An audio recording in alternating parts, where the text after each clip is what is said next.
It's for my friend Maggie Hindley from London, who is a very kind lady, and she works at the church, Trinity Church. Though I'm Hindu, she always keeps me whenever I go. I have a host for this Nepali poet, and so always she's my host, and this poem for her. Wind howled like trumpet of a fierce Kali, rushed in through the temple tube station to slap my face, to smother the flame of my breath and blind my vision. As I soared, floating up the steely slope of the escalators in search of reaching a hillside shrine that our goddesses always prefer to live on. Once up out of the station, in the freezing cold, as I exerted to push my overcoat up my shaking frame, I saw her there on the wet pavement, out alone in the open, with a swollen black eye and an issue of the big issue held like a trophy, a sacrificial rooster against her sagging breast. Thank you.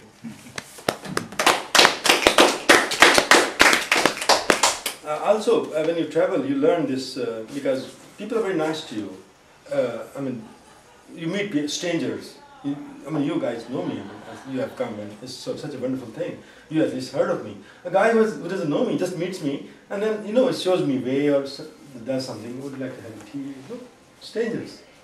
Somebody you going Nepal and takes you to your home, offers you food.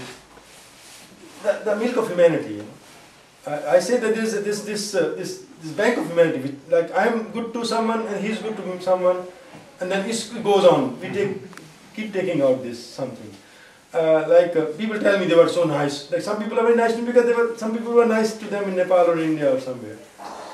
So it's the huge, like Singapore. Somebody met you or was nice to you. Somebody you meet from there. You say, oh, nice. You're nice to him. It goes on and on. So this poem, this is about a woman I met, an older woman in Germany, in some very small place, Bremenhaven, near Hamburg. And I was in a bar, restaurant, and she said, oh, you're a poet, I give you my pen. She gave me a very nice pen. And she said, oh, you will sign 1 million copies with this.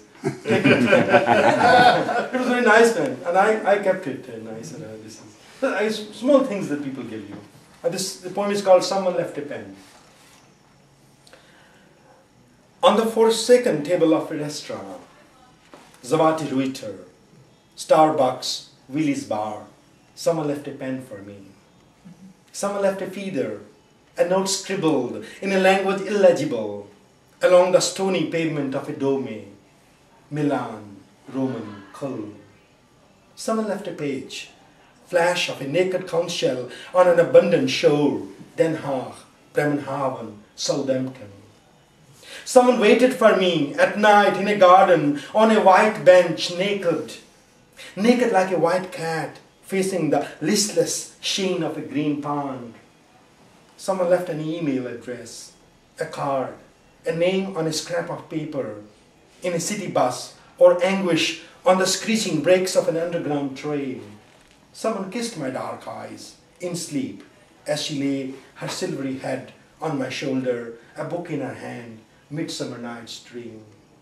Someone left warmth of a sun from her lungs, a warm mouth, Zyka of a scented tongue, Dutch, Deutsch, English, French.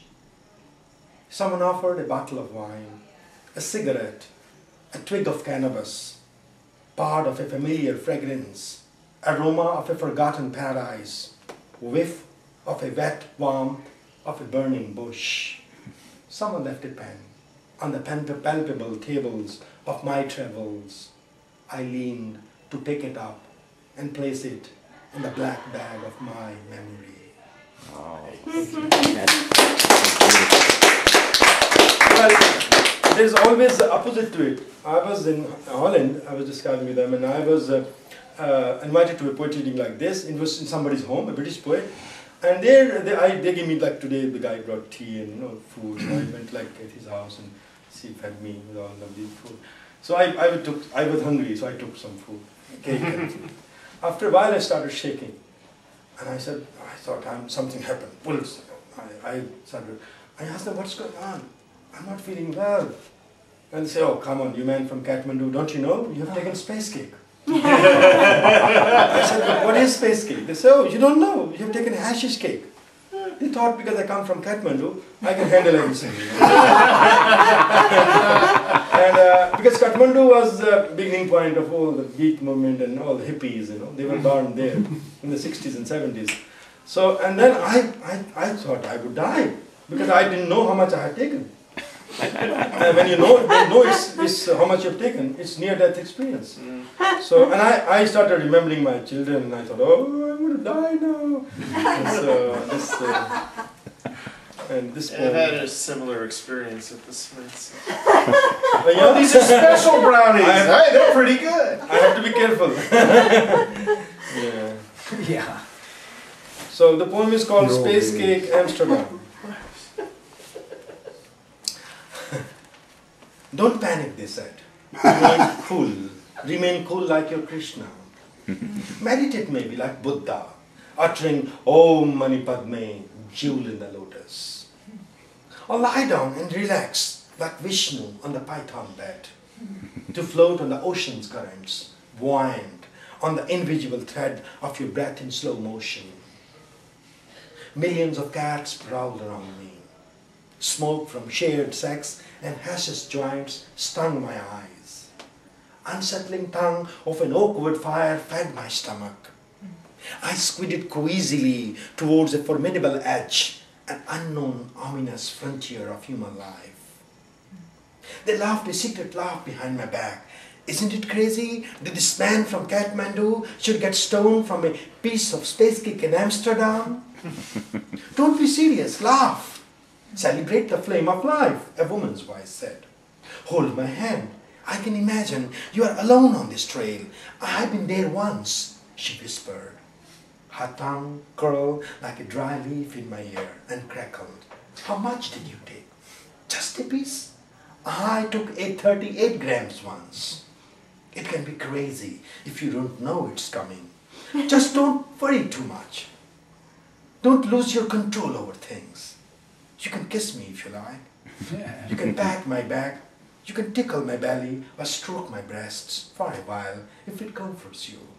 Sometimes it can be heavenly, this licking the rim of forbidden frontiers of human life. Maybe read a poem of yours, someone said. My heart raced wild. And I heard some girls gossip in the next room. What if we get sick in Europe? Don't we get sick in Asia? Just take it easy. Another voice echoed. You won't go psychotic. Remember one thing, whatever happens, you can always make a comeback. Faces of my dear ones veered past my eyes. I felt the delicate thread of my life slipping through my fingers. Hey man, it's fine. Don't worry too much. My host shouted. Excuse me. Drink lots of water. Drink black tea or coffee, a guest suggested. Or take lots of orange juice. Maybe sing your favorite song, a woman said. Or recite one of your Hindu mantras. Or maybe stick your finger in your throat. Another voice came sheepishly. And throw up. You haven't digested everything yet. Questions came like wind slaps. Can you tell me what they call boredom in your mother tongue? Do you remember your email account and password? Shall I bring my little daughter before you? Maybe you will feel better seeing her brilliant eyes. I imagined a child's face and clung to it, like a penitent would hold on to a sacred cow's tail in his afterlife and slept on it, all through the river of blood. Hours passed by, and then I heard someone say, what if he had freaked out? What if death had stalked our house tonight? Hearing these words, I woke up, knowing I had come back, stepped on the familiar shores of life, where death is feared, a distant, distrustful thing. My drowse burst, like a glacier that cracks from rumble of a seed of fire that explodes somewhere in earth's deep sleep. Thank you.